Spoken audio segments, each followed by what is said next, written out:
Hey guys, what's going on? Tom here with another tutorial type video, and I realized in my 3D tracking tutorial for Buju, I think it was, I didn't really mention how you guys can actually 3D track within After Effects, and this is actually a pretty cool feature of After Effects. I think CS4 or 5 and beyond.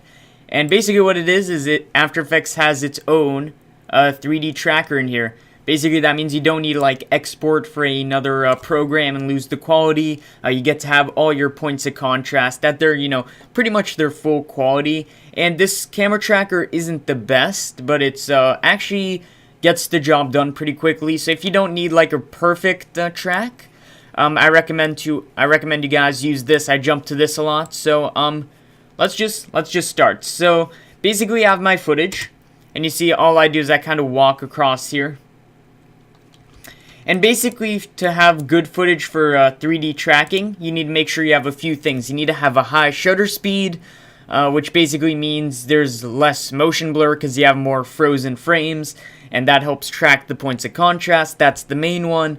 And the second one is a high resolution, so you can actually capture all that. And make sure like you're not actually like whipping around your camera. So you have a pretty simple move. Me, it's just kind of like walking to the left and turning. And yeah, just make sure you have pretty good footage, and then you can actually track. So what you want to do, select your footage, go to Effect, go to Perspective, and then 3D Camera Tracker. And you see it's going to automatically start analyzing my background for points of contrast. And you see it has 111 frames to go through. And it's actually going pretty fast. Now, you want to keep a few things in mind before you start. So I'm just going to cancel this. First, you want to make sure you have your right shot type. The shot types are fixed angle view and variable zoom. If you're not actually zooming in with your lens or you're using a digital zoomer, anything, if you're not doing any of that, stay with a fixed angle view. If you're zooming, variable zoom. Chances are you're not zooming, but just in case, all this stuff is after you're done tracking. And when you open up the Advanced tab, you have some pretty useful stuff. First, you have your solve method, where you could either have it on automatic, which is what I have it on. You can have it on typical, a flat scene, and a tripod pan. Now, all these kind of solve differently. A tripod pan is like if you, let's say you have it on a stationary place like a tripod, and all you're doing is you're kind of like rotating the head of it. You're kind of pivoting the camera. Then that would be a tripod pan, because you're not actually moving it in space, you're just rotating it. It's a different type of shot. A flat scene is if you're, tracking a field or something, which is a bit harder to track because you can't really track the sky that well. You have your typical shot, which is what I have, a free move.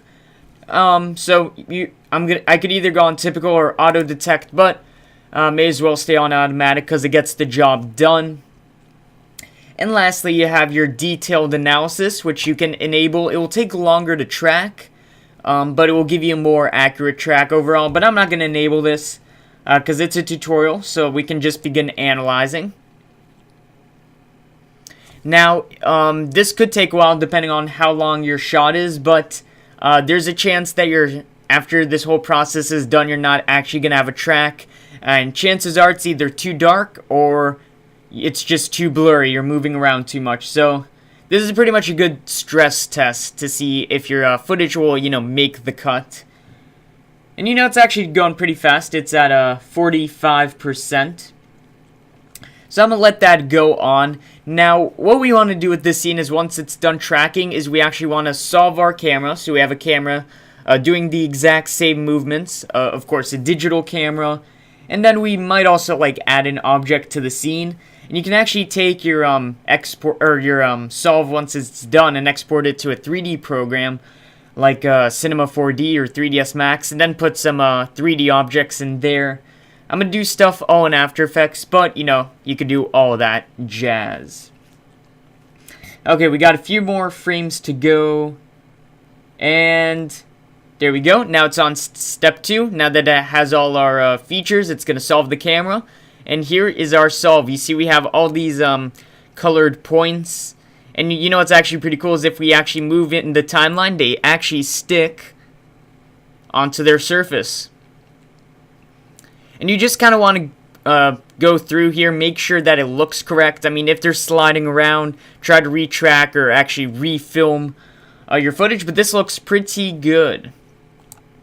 So once that's good, you can actually solve your camera, which means it's going to make a camera that matches yours, but I also want to make a solid that's going to stick to the ground. So you see when I go across here, I get this target point that resembles a surface.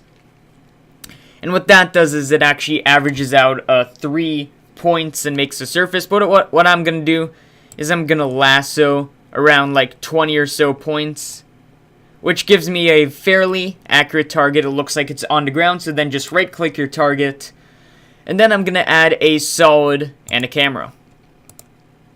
So you see, let me actually close this. You see we now have this blue solid, and it looks like it's on the ground. And if we play, it's actually tracking or sticking to the ground in 3 dimensions, which is actually pretty cool. So it may be kind of hard to understand what's happening. So what's actually happening is we have this solid, which is 3D enabled, and it's actually just frozen in the exact same position. It's not moving, but what is moving is our camera, which is actually just orbiting around our plane. And a good way to see this is, instead of being on your active camera, is I'm going to go to 4 views, and you see in the top view over here, if I enable my camera, you actually see the camera, and it's actually doing the same motion as my actual camera.